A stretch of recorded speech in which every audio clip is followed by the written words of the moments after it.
Hello, my name is Wendy Phillips, and this is an article summary on sequence text structure intervention during interactive book reading of expository picture books with preschool children with language impairments.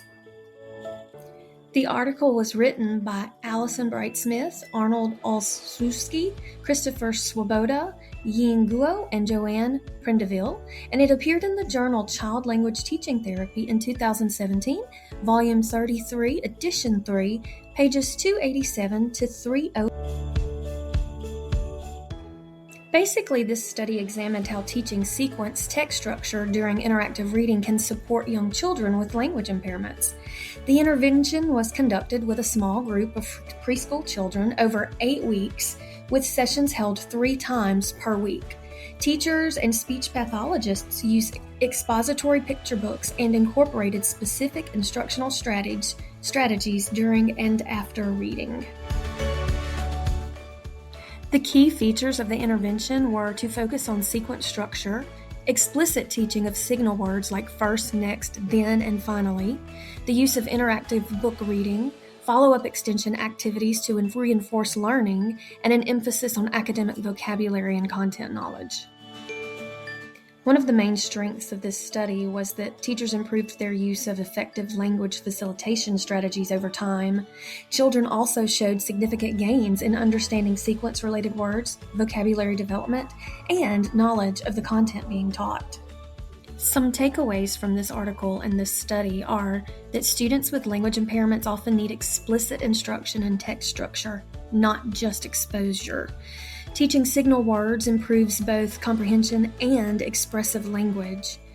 Sequence structure is one of the most foundational and accessible text structures for young learners, and combining content learning with language instruction is highly effective. One suggestion for teachers that comes directly from this article is to use interactive read-alouds to explicitly teach sequence words. So during read-alouds, intentionally pause to highlight and teach sequence sign words like first, next, then, and finally.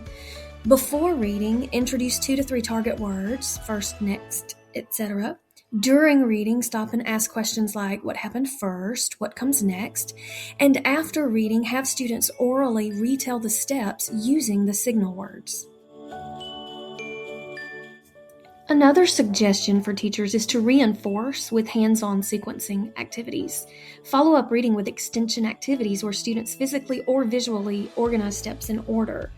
Give them picture cards of a process, have them put the steps in order, describe each step using sequence words, have them use graphic organizers like first, next, then, and last charts, and incorporate partner work for discussion and practice. A suggestion for parents from the article is to use everyday routines to teach sequence language.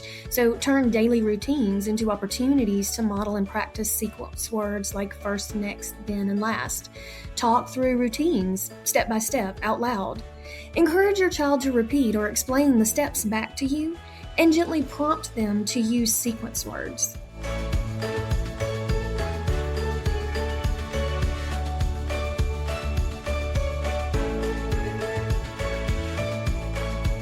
Another suggestion for parents is to make reading time interactive, not just listening. So pause during reading to ask questions like, what just happened? What do you think will happen next? And then after reading, ask your child to retell the story in order. Use simple visuals like drawing pictures or using toys to act out the sequence.